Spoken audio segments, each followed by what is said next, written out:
Hey guys, this is Eric Weingartner with Weingartner Racing. This is a video many of you have been looking forward to. It is more in depth talking about the Manifold dyno test. So for those who are unfamiliar with this, I tested 12 different intake manifolds on my dyno mule. And you can go back and watch some of the previous videos if you want to know more details, although I'll give you some flash points real quick here in a second. But I tested 12 manifolds and on the dyno, and in a previous video, I revealed all the peaks. In this video, you're going to actually see the dyno graphs and the actual numbers, so you get to see that. But if you're like me, and you're like, I have a hard time seeing some of the stuff on YouTube, trying to expand it on your phone and whatnot, and you would like to have a raw copy in front of you, I'm actually printing off all the dyno sheets, and I'm having it all collated, also all the data I've gathered on the engine as far as the entire measurements from the head, flow numbers with the intake attached, a whole bunch of stuff. I'm going to sell that booklet, and I'm going to charge $10 for more than what it cost me. Currently, it looks like it's going to cost about 15 bucks to have this thing made, and I make 10, so it's 25 bucks after shipping. You're probably into about 30 bucks, it looks like. And if you're interested, just email me at weingartnerracing@gmail.com. Right now, it looks like about 65 pages worth of stuff. So and it won't have any of my opinions, so it's not like a bunch of fluff or me blah, blah, blah, and, like some of the magazines and books of the day did. It's simply just data. You're more than welcome. You can peruse it. It won't be just these three manifolds, it'll be every one of them. And each dyno test, I'll probably put out another one, so that this way you'll have different volumes, and at the end of the year, you have it it'll probably be really big, like a novel. But anyway, so if you have a hard time seeing this, keep that in mind. All right, I'm breaking down the videos into 3 at a time, and I'm picking 3 of the manifolds that were closest together, and those will be a video, and that's what today is. And the reason for it is because the videos are going to end up being long anyway, and there's no sense in making an hour. No one got an hour to watch a video. So we're just doing these 3 today. Why these 3? Well, they're the closest together. But before I begin, I should point this out. The engine itself that was dynoed was a 406 small block Chevy. Had a scat rotating assembly, flat top pistons from Race Tech, 11.2 compression ratio. It had out of the box AFR enforcer heads. No port work was done to it except for this. If you order the enforcer head, you'll know that it comes with a hydraulic roller spring.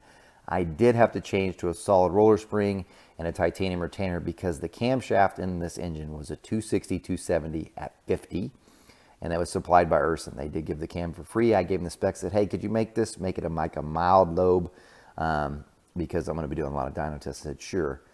It has 680 lift on both intake and exhaust, 108 lobe separation. The carburation that was used was 1,000 CFM race demon carburetor, and on some of these, a 2-barrel was also used. So there's that. That's pretty much the engine. It was run on 91 octane with a splash of 110. I mean, very little, just to kind of keep things safe. Timing was set at 35 anyway, but you get the idea. So one more thing before I get to talk about this and everything else. I want to be upfront with you guys. AFR did donate both the heads and the intake manifold. And I point that out because I don't want you thinking I'm skewing the numbers one way or another because someone gave me something for free. AFR did not say, hey, make sure our stuff looks good or make sure our stuff, beats everybody else. They didn't do that. I simply asked them, like, would you guys like to donate to this project? They said, sure. They had no stipulations with it. But I want to be upfront that I did get the heads and the intake manifold for them for free. These 2 are not. This is a Brodix BM1000 and Edelbrock 2925. Those I have to port for a customer. Customer says, yeah, sure, use them on the competition. It's not a big deal. So that's why they're here. So let's get to the manifolds and then we can get to all the results and stuff. This first one is an AFR 4811. Now, if you notice, an AFR has 2 part numbers for this. They have 4811 PM. That means port matched. This is not that. This is not port matched at all. So it's completely stock. Completely stock. The Brodix, this is a BM1000. Do not confuse this with the HV1000. See, this is the BM1000. The HV1000 is a piece of crap. This is pretty good. This one was modified, and I'll show you what we had to do to it in a minute, but it has nothing to do with the ports. It's more than just to get it to sit on the engine. I'll show you in just a second. The last one for this round is an Edelbrock 2925. This is your Super Victor. These have been around for a long time, but I will say this is a newer version. So you see how that runner is that divider is pretty thin. If you have one of the older versions, the divider is much thicker. So this is also stock. None of these are port matched. I mean, it's completely as it was. Now, the exception came from the Brodix. Brodix is the only manifold of the 12 that we had a problem with fit and finish. And here's what I mean. I'm going to show you this over my live engine here in just a second.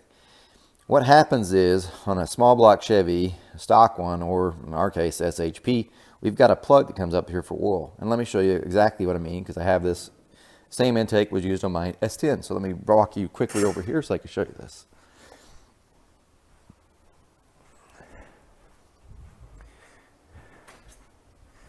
This is that same manifold, except for this one was used in my S10. I ported this manifold, the Brodix BM1000. That's why I was like, this would be great. But here's what I mean.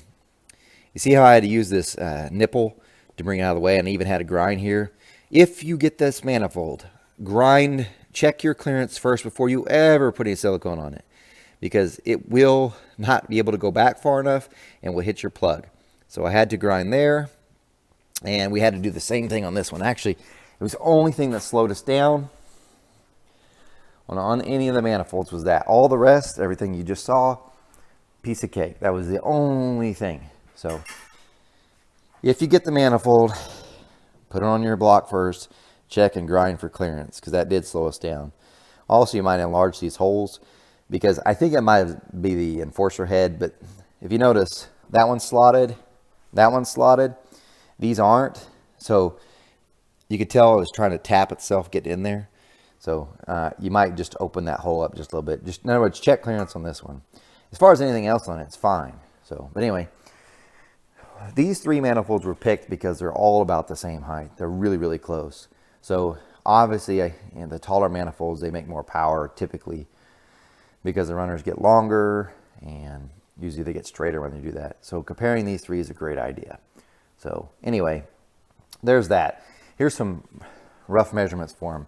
All of them have the same plenum depth. So when I measure from here to the bottom, it's 3 7/8, period.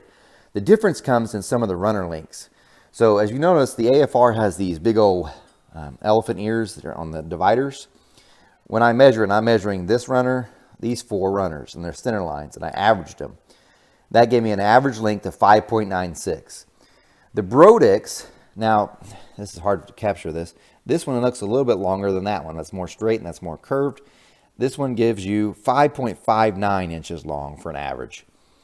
The Edelbrock was 5.82. You can tell there's a little bit longer too, and it's a little bit narrow in here. The next thing I did also is I measured the cross-sectional area at the opening, which is right through here. And that gave me 3.51 from the AFR, 3.59 from the Brodix, and this was a little bit much larger at 3.83 on the Edelbrock. So just giving you those, just a rough idea. As far as port matching goes, I'm going to flip them up to show you how close or off they were, and then I'll kind of show you some of the numbers. Because this one was broke in more, it has more carbon tracing. So you can kind of, which I'm trying my best to get it, you see what I mean? You can see the carbon tracing on that port. So it's not close to really at all. This, the Brodix, it only got ran less time, and you can kind of see where it is. But you can see it's much smaller. This one's actually, to be honest with you, of all of them, this match right here was the closest to matching exactly what the head was. And then if you look at the Edelbrock, it's a little bit bigger, and it's close. It still was, I mean, you could still see some tracing, which I don't know if the camera's gonna capture it, right here at the top. So it was close. It wasn't that far off. This one, of the three, it probably has the bigger openings than those two. But being that the AFR enforcer was completely stock, it wasn't perfectly any shape, a 1206 or anything. But this one being so much smaller, it actually looked like it was closest to fit, like it was like it was a port match perfect. That one wasn't, and this one wasn't. Okay, now, back around real quick because I want to share some numbers with you real quick before I show you the dyno stuff. All right, all of these were run with the same spacer, which I don't have, but I'll put it at the end of the video. It was a spacer that looks similar to this.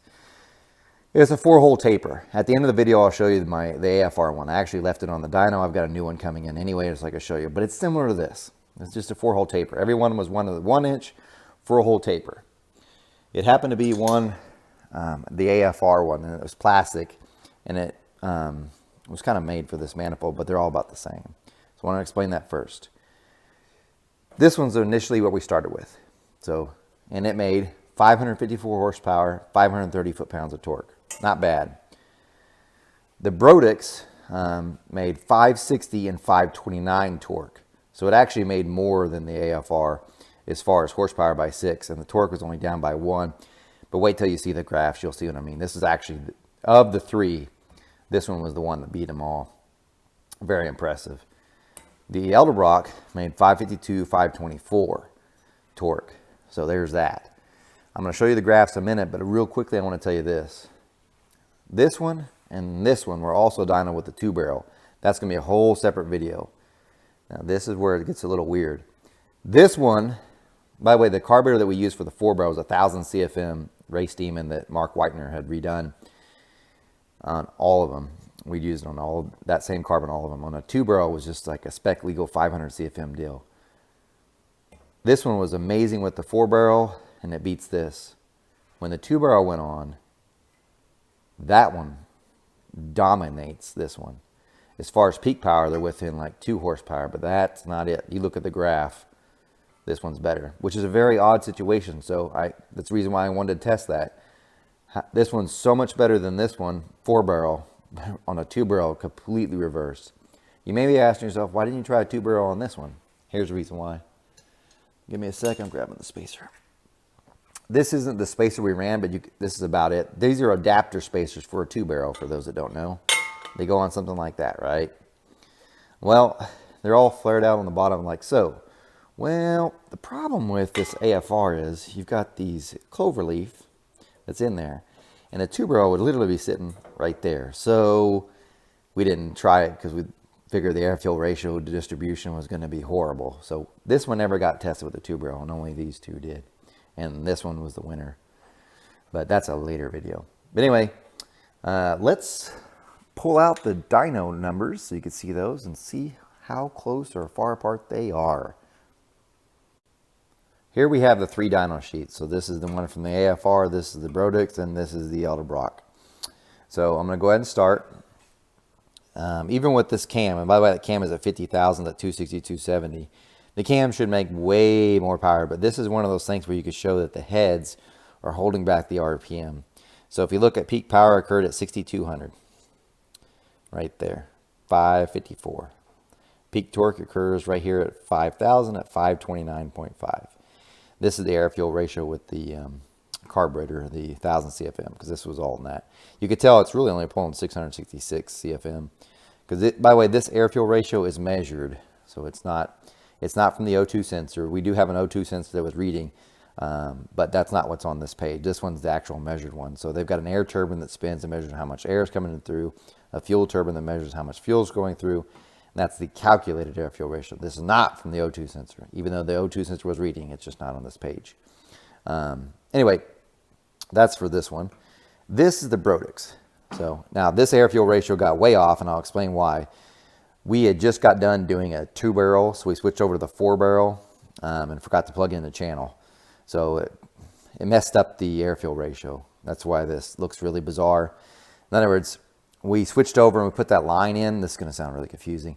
When you put the line in the back, until that needle and seat opens, it then has to fill the entire line, which is like 5 or 6 feet of hose, then the fuel bowl. And that's what causes it to do some of the weird stuff as far as the air-fuel ratio. And we didn't plug it in thinking that was...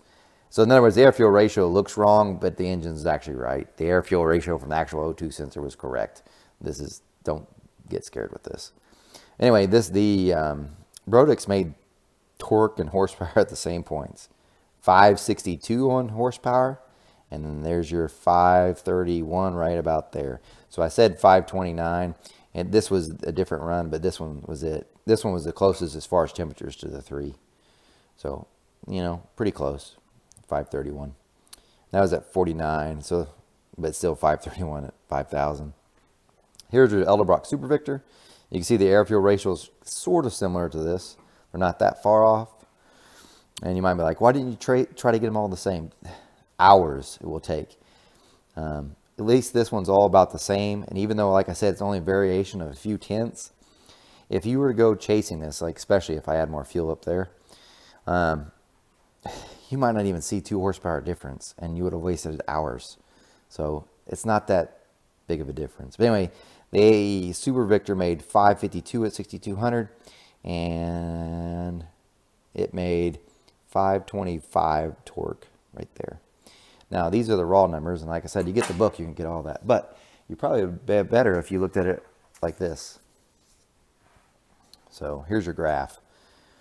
The red is the AFR, black is the Edelbrock, blue is the Brodix. And this in same oil temperatures and water temperatures, really, really close. And we did several back-to-back pulls, or back pulls, so we can back up pulls to make sure everything is exactly right. So, because what's weird, and I'm going to probably more information you want to know, if you get the water cool, it will make more horsepower. If you get the oil warm, it will make more torque. So it's really, you really have to get the oil and water temperatures pretty close to the same, so that it's not the lighter oil because it's warmer giving you more power as opposed, or even the cooler water giving you more power as opposed to the manifold. So in other words, all these are really close to the same as far as temperatures to the graph. You could tell the pull started really low. I think we started 43 on all of them. And this blue line's the Brodix. And you can see it's matching the AFR at the hit, but this, you really can kind of ignore that because it's kind of where it's loading. But then once it comes in, that Brodix, look at just, that's a big gain over those two. And then right about here, it's about the same torque as AFR. So if you just looked at peak torque, you'd say, well, the AFR and the Brodix are about the same. But look, it's not even close. Of the 3 manifolds, it's clearly obvious, looking at this, how much better the Brodix is than the other 2. And you can see the Edelbrock right here, it's close to the AFR there, but not really anywhere else. And it is getting closer towards the top, and you can see where some points where the Edelbrock's slightly beating it, or maybe not because it's dropping off too. But you can see where they're closer, but it's still not the Brodix. The Brodix really is, in this case, was the king. For these 3 manifolds, it was the best. As a matter of fact, of the ones tested, I believe it finishes 4th. So the 3 that beat it were all 3 Hurricanes, but that's pretty good. Remember, these are all out of box. Hopefully that gives you some data to look at. Now, I'm going to try to show the spacer if it comes in, so just so you can see what exactly was on there. But all this stuff will be in the book, along with many other stuff if you want it, so it's easier to see. But anyway, there's your stuff. There's your data. I'm sure some of you are like, nah, you should have chased that air-fuel ratio. Man, I'm telling you what, and I had it happen before. We're like, you know, just give it 2 more jets right there, and you give it 2 more jets, and it don't do anything. Or it might pick up 1, but then lost it from here. Or you change an air bleed and you gain 1 and lose 1. It's a fight. So anyway, these are so close that it probably won't make a difference. This looks worse than it is. Because if you looked at this, you're like, there's no way that Brodix is better. It's 9.7. That thing should have been missing. Because it really wasn't. Because remember, it's the measured one. It's not the one from the O2 sensor. So anyway, hopefully you guys got something out of that. There's that one. Now the next 3, in case you want to know what the next 3 will be, is comparing as the Edelbrock 2892, the Trick Float R, and the Holley 300 110. Those are all about the same height, and those are the next 3 to get compared. I've got nice little graphs like this for it too. Final thing to leave you on this, I'm going to go ahead and stop the video so I can show you. All right, here is the spacer that was used on all the testing, with the exception of 1 manifold, but you'll have to watch more of the videos to do it. This is the AFR spacer. This is an AFR, and the part number is, you can see it in there, it's 4460. This is a tapered 4-hole. And honestly, I really like this. This is plastic, so it doesn't transfer heat as well. So it keeps the fuel cooler. But you can tell it's got these ridges here to kind of help it seal, which I'm also a huge fan of.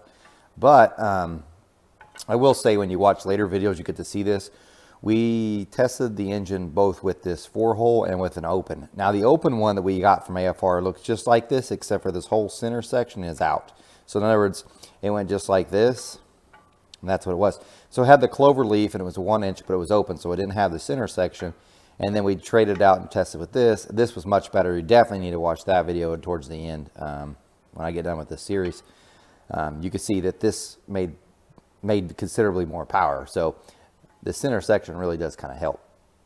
So because it did so well in the initial testing, we're like, just use it on everything else. Because in all fairness, I think you should always have a carb spacer on your intake manifold. I've never seen them lose power. The worst case is just it stayed the same, but usually they pick up a little, not a whole lot. The other reason for this is this thing is phenomenally cheap. It's about 50 bucks, okay? So it's 50 bucks. Compare that to this. This is a Chinese, this is like a Pro Comp one, and it's a tapered 4-hole. It's got the whole clover leaf thing like you see on all the others, tapered 4-hole. This one right here, and it's Chinese, $65. An HVH version's about 120. The Wilson one's damn near 200.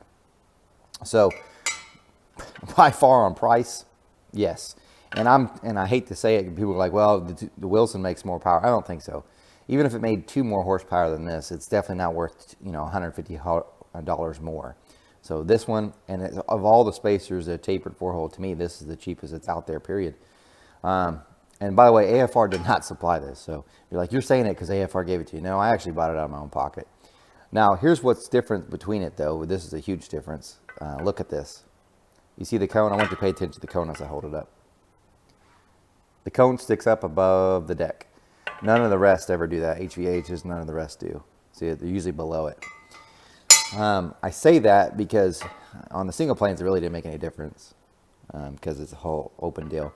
Of course, I think it made more power. But when we get to the dual planes, I probably shouldn't have used this on one of them. And you'll have to watch that video to see. But that's the spacer that was used. Thought I'd share that with you. But anyway, I thought I'd add that to the video. This was used on everything except for one of the manifolds and the dual planes. And all the 3 mentioned today, only this spacer. So anyway, guys, appreciate you. The final thing I want to leave you with on this is this.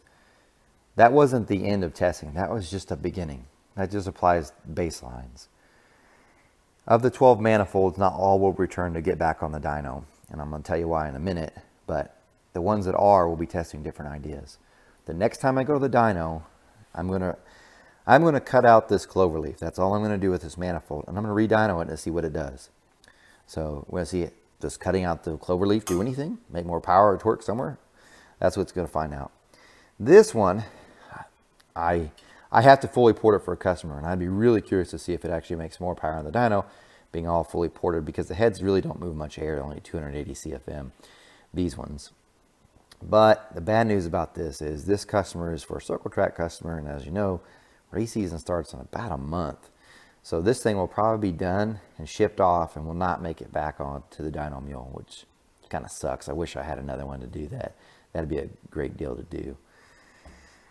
This one probably be in the same situation. I've got a fully ported as well, but it's probably going to be gone before I can go back to the dyno. However, looking at the shelf, I have 2 other ones just like this I have to port for customers.